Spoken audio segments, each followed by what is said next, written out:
എല്ലാ പ്രിയപ്പെട്ടവർക്കും എൻ്റെ പ്രത്യേകമായ സ്നേഹത്തെയും വന്ദനത്തെയും അറിയിക്കുന്നു. ഈ ചെറിയ സന്ദേശം കേൾക്കുവാൻ നിങ്ങളെ വളരെ ഹൃദയപൂർവ്വം സ്വാഗതം ചെയ്യുന്നു, ക്ഷണിക്കുന്നു. ചെറിയ സന്ദേശത്തിൻ്റെ തലക്കെട്ട് മനസ്സിനെ പറ്റി അല്പം എന്നുള്ളതാണ്. കർത്താവ് സഹായിക്കട്ടെ. നിങ്ങളുടെ ജീവിതത്തിൽ ദൈവം നന്മകളും അനുഗ്രഹങ്ങളൊക്കെ തരട്ടെ. അതുപോലെ നിങ്ങളുടെ വളരെ ഭാരത്തോടെ വേദനയോടെയൊക്കെ ആയിരിക്കുന്ന വിഷയങ്ങൾക്ക് ദൈവം ആശ്വാസവും വിടുതലും നൽകട്ടെ എന്ന് ദൈവസന്നിധിയിൽ പ്രാർത്ഥിക്കുന്നു. ചില വിടുതലുകൾ നിങ്ങളുടെ ജീവിതത്തിൽ ഉണ്ടാകട്ടെ. നിങ്ങളുടെ വിലയേറിയ ശ്രദ്ധയെ ഒരിക്കൽ കൂടി ഞാൻ താല്പര്യപ്പെടുന്നു.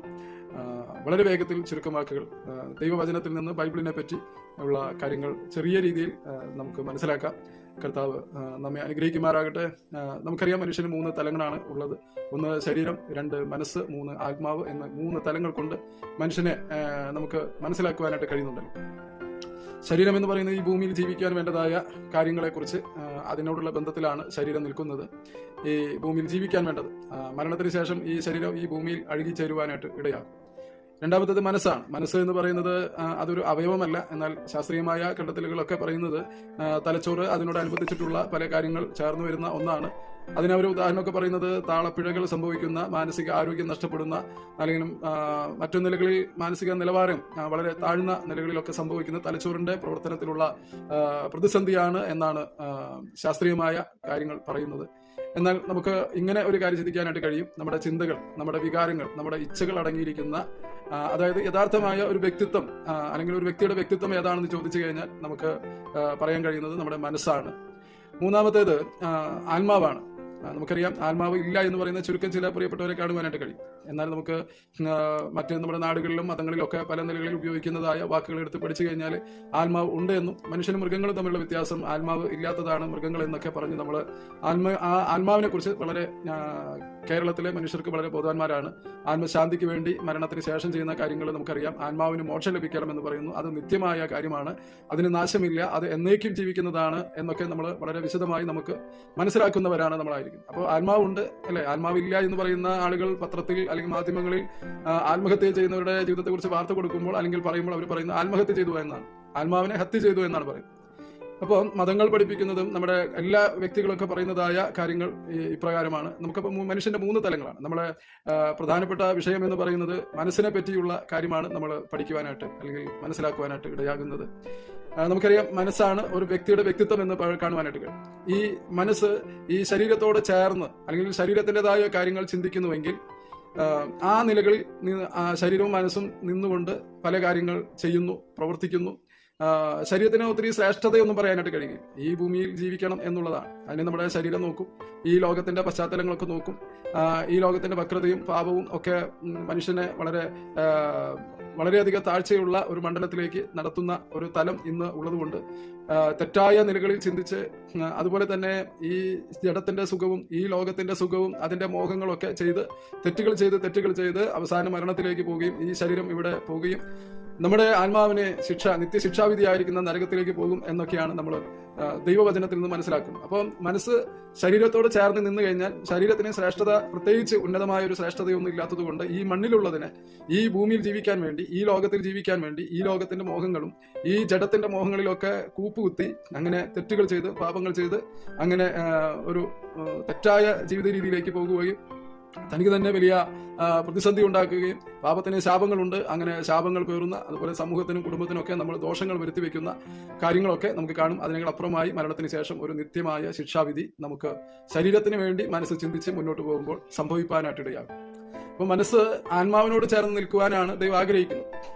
അപ്പം മനുഷ്യനെ ഒരു പാവയായിട്ടല്ല, മനുഷ്യനെ ഒരു റോബോട്ടായിട്ടല്ല, ഒരു യന്ത്രം കണക്കിയല്ല, മനുഷ്യന് മനസ്സുകൊണ്ട് നല്ലത് തീരുമാനമെടുക്കുവാനും നല്ലത് ചിന്തിക്കുവാനും അല്ലെങ്കിൽ ദോഷം ചിന്തിക്കുവാനും ദോഷം പ്രവർത്തിക്കുവാനുള്ള സ്വാതന്ത്ര്യം കൊടുത്തിട്ടുണ്ട് മനസ്സ്. അപ്പോൾ ഇവിടെ നമ്മൾ ചിന്തിച്ചത്, ഈ മനസ്സ് ആത്മാവിനോട് ചേർന്ന് നിന്നാൽ, ആത്മാവിന്റെ പ്രത്യേകത എന്ന് പറഞ്ഞത് നമ്മുടെ ഉള്ളിലെ ആത്മാവ് എന്ന് പറയുന്നത് ദൈവവുമായിട്ടുള്ള ബന്ധത്തിൽ ജീവിക്കുവാൻ വേണ്ടിയാണ്. ശരീരം ഈ ഭൂമിയുമായി ബന്ധപ്പെട്ട് ജീവിക്കാൻ വേണ്ടിയാണ്. ആത്മാവ്, നമ്മുടെ ഉള്ളിലെ ആത്മാവ് ദൈവമായിട്ടുള്ള ബന്ധത്തിൽ ജീവിക്കുമ്പോൾ ദൈവത്തിൽ വിശ്വസിക്കുവാൻ, ദൈവത്തെ സ്നേഹിക്കുവാൻ, അതുപോലെ തന്നെ ദൈവത്തെ ആരാധിക്കുവാനൊക്കെ ഈ ആത്മാവ് നമ്മുടെ മനസ്സിനെ ശക്തീകരിക്കും. എന്നാൽ ആത്മാവിനെ കുറിച്ച് ദൈവത്തിന്റെ വചനം പറയുന്നത് ആത്മാവ് നമ്മളിൽ ഉണ്ട്, പക്ഷെ ജീവനില്ല എന്നുള്ളതാണ്. നമുക്കറിയാം, നമ്മുടെ കയ്യിൽ ഒരു വിളക്കുണ്ടെങ്കിൽ വിളക്കുണ്ട്, അതിൽ എണ്ണയുണ്ട്, തിരിയുണ്ട്, എല്ലാം ഉണ്ട്. പക്ഷേ വിളക്ക് കത്തുന്നില്ല എങ്കിൽ ആ വിളക്കിന്റെ യഥാർത്ഥമായ ഉപയോഗം നടക്കുന്നില്ല. ഇങ്ങനെയുള്ള ഒരു തരത്തിലാണ് നമ്മുടെ ആത്മാവുണ്ട്, പക്ഷെ യഥാർത്ഥമായ നിലയിൽ ദൈവത്തോടുള്ള ബന്ധത്തിൽ നിലനിൽക്കുവാൻ, ആ ബന്ധത്തിൽ ജീവിക്കുവാനായിട്ട് കഴിവില്ലാത്ത നിലയിൽ ജീവനില്ലാത്ത അവസ്ഥയാണ്. അതുകൊണ്ടാണ് യേശുക്രിസ്തു ഇപ്രകാരം പറയുന്നത്, നിങ്ങൾ പുതുതായി ജനിച്ചില്ല എങ്കിൽ നിങ്ങൾ സ്വർഗരാജ്യം കാണുകയില്ല. അപ്പൊ ആത്മാവ് വീണ്ടും ജനിക്കുവാനായിട്ട് ഇടയാകും. അപ്പൊ വീണ്ടും ജനിക്കേണ്ടതിനെ കുറിച്ച് യേശു കർത്താവ് യോഹന്നാന്റെ സുവിശേഷത്തിൽ പറയുന്ന ഒരു കാര്യമുണ്ട്. ജഡത്താൽ ജനിക്കുന്നത് ജഡം, അതായത് മനുഷ്യനാൽ ജനിക്കുന്നത് മനുഷ്യനാണ്. എന്നാൽ ആത്മാവിനാൽ ജനിക്കുന്നത് ആത്മാവാകും. ദൈവത്തിന്റെ ആത്മാവ് നമ്മുടെ ഉള്ളിൽ വരുമ്പോൾ നമ്മുടെ ആത്മാവ് വീണ്ടും ജനിപ്പാനായിട്ട് ഇടയായിത്തീരും. അപ്പോൾ ദൈവത്തിന്റെ ആത്മാവ് നമ്മുടെ ആത്മാവിനെ ജീവിപ്പിക്കുവാനിടയായിത്തീരും. അപ്പം ഈ ആത്മാവ് നമ്മുടെ ഉള്ളിലുണ്ട്, എന്നാൽ ജീവിക്കുവാനായിട്ട് ഇടയാകും. യേശുക്രിസ്തു പറഞ്ഞത് വീണ്ടും ജനിച്ചില്ല എങ്കിൽ സ്വർഗരാജ്യത്തിൽ കടക്കുകയില്ല. അപ്പൊ വീണ്ടും ജനിക്കാൻ കാരണം ആത്മാവിൽ മരണം സംഭവിച്ചതുകൊണ്ടാണ്. അത് എവിടെ വെച്ചാണെന്ന് എല്ലാം നമുക്കറിയാം. ഉൽപ്പത്തി പുസ്തകത്തിൽ അതിന്റെ വിശദീകരണമുണ്ട്. യേശുക്രിസ്തു ഒറ്റ കൽപ്പനയാണ് ആദഹവമാർക്ക് കൊടുക്കുവാനിടയായിത്തീരും. എന്നാൽ അത് ലംഘിച്ചപ്പോൾ കർത്താവ് പറഞ്ഞു, നിങ്ങൾ ഈ ലംഘനം നടത്തുന്ന നാളിൽ നിങ്ങൾ മരിക്കുവാനായിട്ടിടയായി. അപ്പോ ദൈവം പറഞ്ഞത് നിറവേറുവാനായിട്ടിടയായി. അവർ ആത്മാവിൽ മരണം സംഭവിച്ചതുകൊണ്ട്, അവരുടെ ദൈവ തേജസ് അവരിൽ നഷ്ടപ്പെട്ടതുകൊണ്ട് ഇന്ന് ഈ ശരീരം, ഈ താഴ്ചയുള്ള, രോഗമുള്ള, കഷ്ടതയുള്ള, ബലഹീനമായിരിക്കുന്ന ഒരു ശരീരം വെളിപ്പെട്ട് വരുവാനിടയായി. ഈ ശരീരത്തിന്മേൽ ദൈവത്തിന്റെ തേജസ് ഉള്ളവരായിരുന്നു, ആത്മാവിൽ ജീവനുള്ളവരായി. അതുകൊണ്ടാണ് യേശുക്രിസ്തുവിന് നിത്യജീവനുണ്ട് എന്ന് പറയുന്നത്. അപ്പോ യേശുവിനെ ഹൃദയത്തിൽ സ്വീകരിക്കുമ്പോൾ, ദൈവം ആത്മാവായി നമ്മിൽ വസിക്കുമ്പോൾ, ദൈവത്തിന്റെ ആത്മാവ് നമ്മുടെ ആത്മാവിനെ ആ നിമിഷം ജീവിപ്പിക്കുവാനിടയായി. അന്ന് പ്രാപിക്കുന്ന ജീവനാണ് നിത്യജീവൻ എന്ന് നമുക്ക് എല്ലാവർക്കും അറിയുവാനായിട്ടിടയായി. അത് അങ്ങനെയാണ് യേശുക്രിസ്തുവിലൂടെ നിത്യജീവനെ പ്രാപിക്കുന്നത്. യേശുവിനെ ഹൃദയത്തിൽ സ്വീകരിച്ചപ്പോൾ സംഭവിച്ചതാണ്, ദൈവത്തിന്റെ ആത്മാവ് നമ്മുടെ ആത്മാവിനെ ജീവിപ്പിച്ചു. അങ്ങനെ വീണ്ടും ജനിപ്പാനായിട്ടിടയായി. അങ്ങനെയാണ് തിരുവെഴുത്ത് മൂന്നാമത് പറയുന്നത്. ഇങ്ങനെയാണ് നമ്മൾ നേരത്തെ പറയുവാനിടയായി തീർന്നുവല്ലോ, ആത്മാവിനാൽ ജനിക്കുന്നത് ആത്മാവാകുന്നു. അപ്പൊ നമുക്ക് ഇങ്ങനെ യേശുവിനെ ഹൃദയത്തിൽ സ്വീകരിക്കുന്നവരെ ആത്മാവ് ജീവിക്കുവാനായിട്ടിടയാകും. യേശു ഹൃദയത്തിൽ വസിക്കാനിടയാകണമെങ്കിൽ പാപിയിൽ ദൈവം വസിക്കുകയില്ല. യേശു കർത്താവിനോട് പാപങ്ങളെ ഏറ്റുപറയുവാനായിട്ടിടയാകും. അപ്പോൾ തന്നെ സൗജന്യമായി ഒരു പരിഹാരം ചെയ്യാതെ, ഒരു കർമ്മങ്ങൾ ചെയ്യാതെ നമുക്ക് പാപമോചനം നമുക്ക് ലഭിക്കാനായിട്ടിടയാകും. കർത്താവിന്റെ നാമത്തെ വിളിച്ച് പാപമോചനത്തിനെ അപേക്ഷിക്കുമ്പോൾ പത്രോസിനെ പാപക്ഷമ നൽകിയതുപോലെ നമ്മുടെ സകല പാപങ്ങളെയും ഏറ്റുപറയുമ്പോൾ കർത്താവ് ക്ഷമിച്ചു തരുവാനിടയാകും. കർത്താവിന്റെ നാമത്തെ വിളിച്ച് അപേക്ഷിച്ച, പ്രാർത്ഥിച്ച പ്രിയപ്പെട്ട ജീവിതത്തിൽ യേശുവിന്റെ രക്തം സകല പാപം പോക്കി നമ്മെ ശുദ്ധീകരിക്കും. ഇങ്ങനെയുള്ളവരാണ് യേശുവിനെ ഹൃദയത്തിൽ സ്വീകരിക്കേണ്ടത്. ദൈവം ആത്മാവായി വസിക്കുമ്പോഴാണ് നമ്മുടെ ആത്മാവ് വീണ്ടും ജനിക്കുകയും നിത്യജീവനെ പ്രാപിക്കും, ദൈവത്തിന്റെ മക്കളായി തീരുവാനായിട്ട് ഇടയാകും. നമ്മുടെ പ്രധാനപ്പെട്ട വിഷയം മനസ്സ് എന്നുള്ളതാണ്.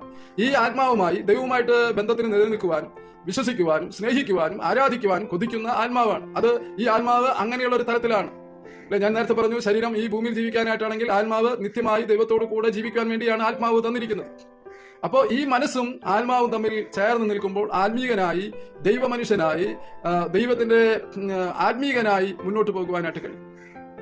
നമ്മൾ ഒന്നും കൂടെ ഈ മനസ്സിനെ കുറിച്ച് നമ്മൾ പറയുവാനായിട്ട്, കുറച്ചും കൂടെ ഒന്ന് വിശദീകരിക്കുവാനായിട്ട് ഇടയായിത്തീരാം. അല്പസമയം നിങ്ങൾ ഒന്നും കൂടെ ശ്രദ്ധിക്കണം. അപ്പം ദൈവമായിട്ട് എന്തൊക്കെയാണ് ബൈബിൾ മനസ്സിനെ കുറിച്ച്, അല്ലെങ്കിൽ മനസ്സ് ചെയ്യേണ്ടത്? മനസ്സിനോടുള്ള ബന്ധത്തിൽ നമുക്കറിയാലോ, ശരീരം അല്ല വ്യക്തിത്വമായി നിൽക്കുന്നത്, അത് പുറമേയുള്ള ഒരു സംവിധാനമാണ്. അകത്തെയുള്ള മനുഷ്യനും ഇതുപോലെ തന്നെയാണ്. എന്നാൽ വ്യക്തിത്വം എന്ന് പറയുന്നത് മനസ്സാണ്. ഈ മനസ്സിനോടുള്ള ബന്ധത്തിൽ, അല്ലെങ്കിൽ നമുക്ക് നിയന്ത്രിക്കേണ്ടത്, നമ്മുടെ ഉത്തരവാദിത്തം എന്ന് പറയുന്നത് മനസ്സിനെയാണ്. ആ മനസ്സിൽ അടങ്ങിയിരിക്കുന്നത് ചിന്തകളാണ്, വികാരങ്ങളാണ്, ഇച്ഛകളാണ് എന്നൊക്കെ നാം ചിന്തിക്കുവാനായിട്ടിടയായി.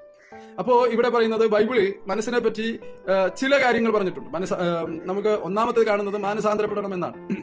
യഥാർത്ഥമായിരിക്കുന്ന മാനസാന്തരം എന്ന് പറയുന്നത് എന്താണ്? യഥാർത്ഥമായ മാനസാന്തരം സത്യദൈവത്തെ അറിയുവാനായിട്ട് ഇടയാകണം. യേശു ക്രിസ്തു ദൈവമാണെന്ന് അറിഞ്ഞ് വിശ്വസിക്കുവാനിടയാകും.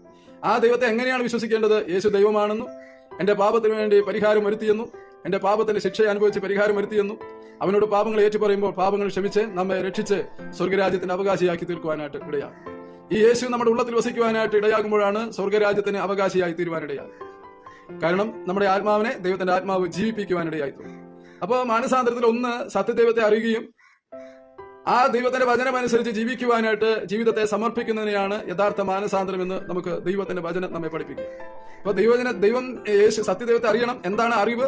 യേശു ദൈവമാണെന്നും, എന്റെ പാപങ്ങളെ ഏറ്റെടുത്ത് പാപത്തിന്റെ ശിക്ഷ അനുഭവിച്ച് പരിഹാരം വരുത്തിയെന്നും വിശ്വസിച്ച് അവനോട് പാപങ്ങളെ ഏറ്റുപറയുമ്പോൾ പാപങ്ങളെ ക്ഷമിക്കുകയും ഈ യേശു എന്റെ ഹൃദയത്തിൽ വരുമ്പോൾ നമ്മുടെ ആത്മാവിനെ ജീവിപ്പിക്കുവാനും അങ്ങനെ സ്വർഗരാജ്യത്തിന് അവകാശിയായി തീരുവാനും ഇടയായി തീരും എന്നുള്ള അറിവാണ്. ആ അറിവിന് വേണ്ടി കർത്താവിന്റെ വചനം എന്താണോ ജീവിക്കാനായിട്ട് പറഞ്ഞിരിക്കുന്നത്, ആ വചനം അനുസരിച്ച് ജീവിക്കുവാൻ വേണ്ടി നമ്മുടെ ജീവിതത്തെ സമർപ്പിക്കുന്നതിനെയാണ് മാനസാന്തരം എന്ന് പറയുന്നത്. രണ്ടാമത്തെ റോമാലേഖനം 12-ാം അധ്യായത്തിൽ പറയുന്നുണ്ട്, മനസ്സ് പുതുക്കി രൂപാന്തരപ്പെടണം. അപ്പൊ മനസ്സ് പുതുക്കണം.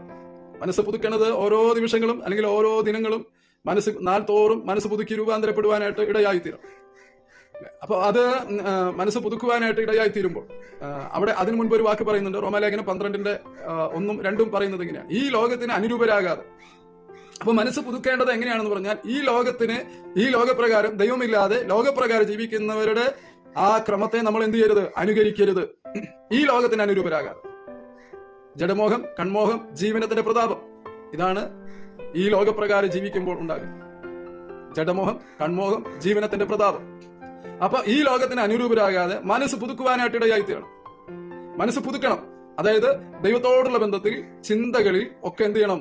ദൈവത്തോടുള്ള ബന്ധത്തിൽ എങ്ങനെയായിരിക്കണമെന്നും അപ്പോൾ നമ്മുടെ ജീവിതത്തിൽ ഉണ്ടാകേണ്ടതായ കാര്യങ്ങൾ എന്താണെന്നും അത് ചിന്തയിൽ എങ്ങനെ ഇരിക്കുന്നു എന്നും ഒക്കെ നമ്മൾ ശ്രദ്ധിച്ച് എന്ത് ചെയ്യണം? മനസ്സ് പുതുക്കുവാനായിട്ട് ഇടയാകും. മനസ്സ് പുതുക്കണം, നമ്മുടെ ചിന്തകളെ പുതുക്കണം. പാപം ചെയ്യുന്നതല്ല, പാപത്തിന് മുൻപേ നാം ഒരു കാര്യം തീരുമാനിക്കുന്നു. നമ്മുടെ ചിന്തയിലാണ് ആദ്യം പാപം വരുവാനായിട്ട് ഇടയാകും. ഒരു നല്ല കാര്യം ചെയ്യുവാനായിട്ട് തീരുമാനിക്കുന്നത് ചിന്തയിൽ നിന്നാണ്. ഈ കാര്യം ചെയ്യണം. അപ്പൊ മനസ്സാണ് നമ്മുടെ വ്യക്തിത്വമായിരിക്കുന്നത്.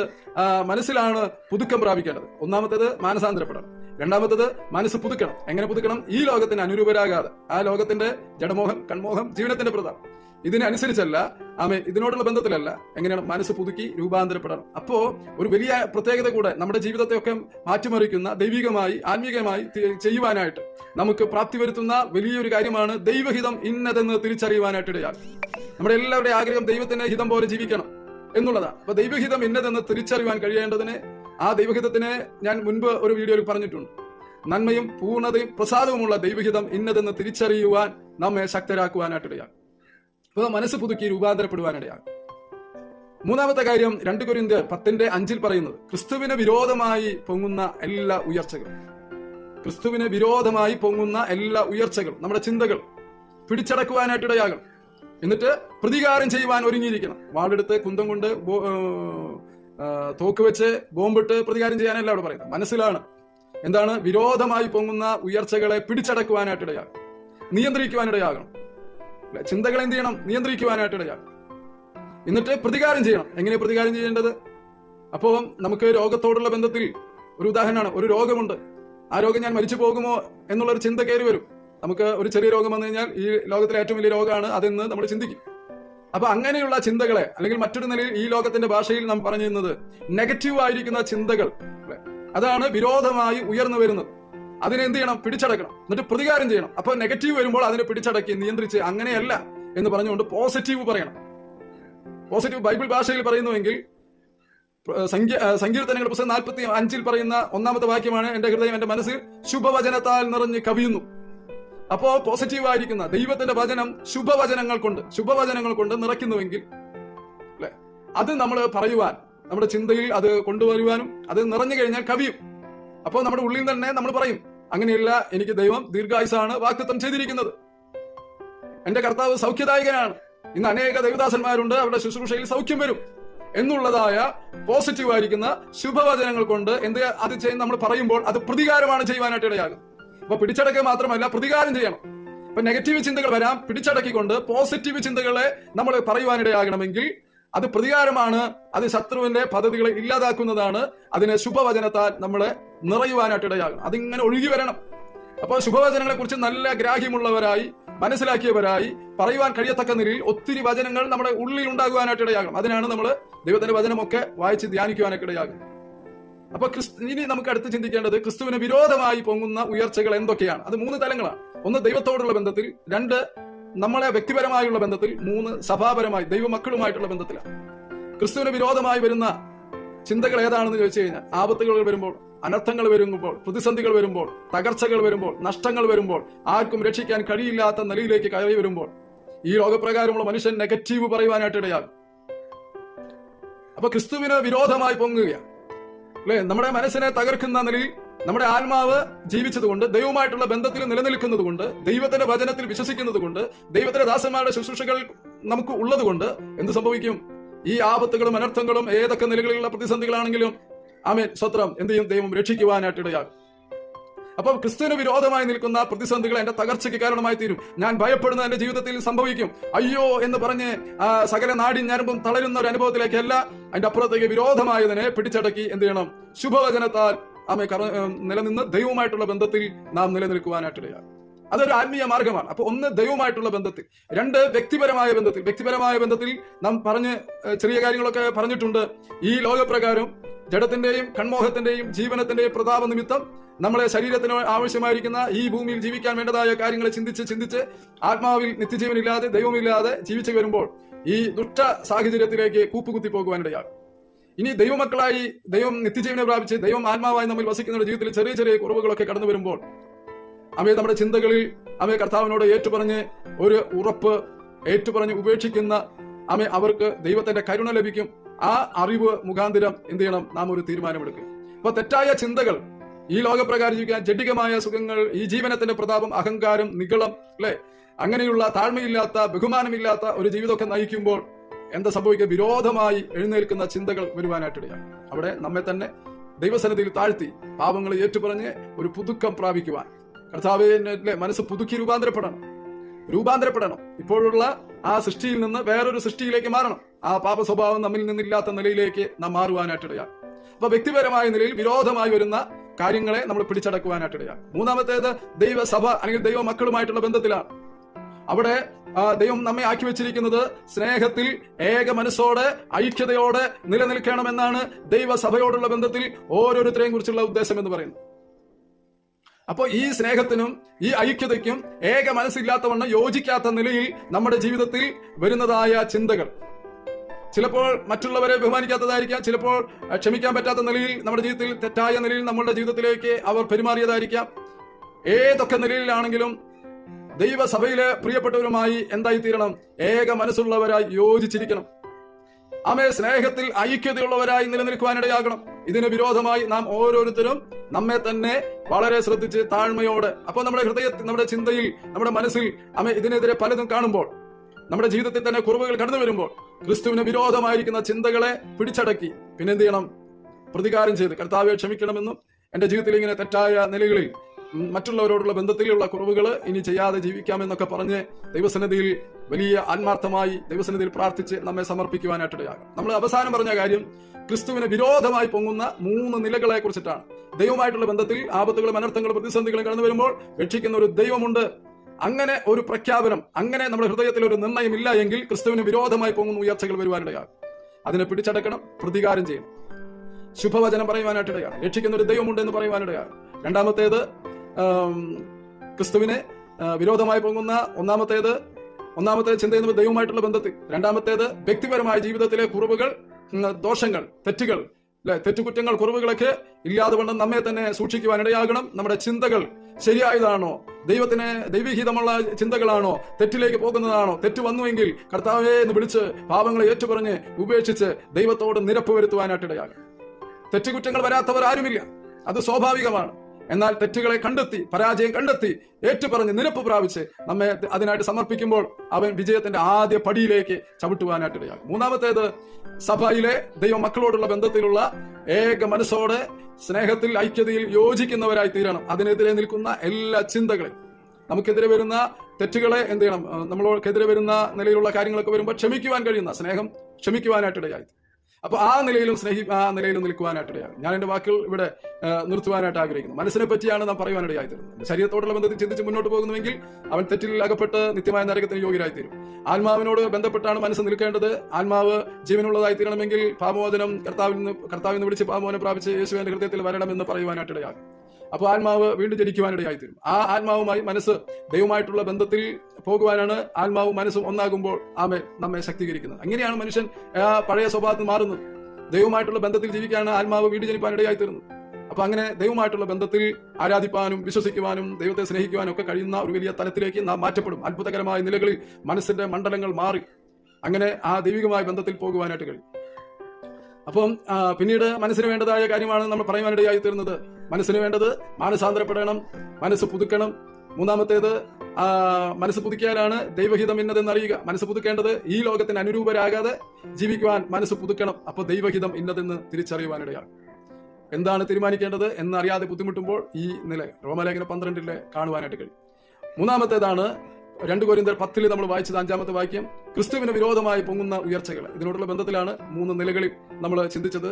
ദൈവമായിട്ടുള്ള ബന്ധത്തിൽ ആപത്ത് വരുമ്പോൾ, ഏത് പ്രതിസന്ധി വരുമ്പോൾ നമുക്ക് ദൈവത്തിൽ വിശ്വസിക്കുവാൻ കഴിയുവാൻ ഇടയായിത്തീരും. അതിനെ പിടിച്ചടക്കണം. അല്ലാത്തത് എങ്കിൽ പിടിച്ചടക്കി പ്രതികാരം ചെയ്യുവാൻ അല്ലെ, നെഗറ്റീവിനെ പോസിറ്റീവായി ദൈവത്തിന്റെ വചനം പറഞ്ഞ് പോസിറ്റീവാക്കി നമുക്ക് എന്ത് ചെയ്യണം, പ്രതികാരം ചെയ്യുവാനായിട്ട് ഇടയാണ്. ദൈവം വ്യക്തിപരമായ ജീവിതത്തിലാണ് ക്രിസ്തുവിന് വിരോധമായി പൊങ്ങുന്ന ഉയർച്ചകളെ കുറിച്ച് പറഞ്ഞത്.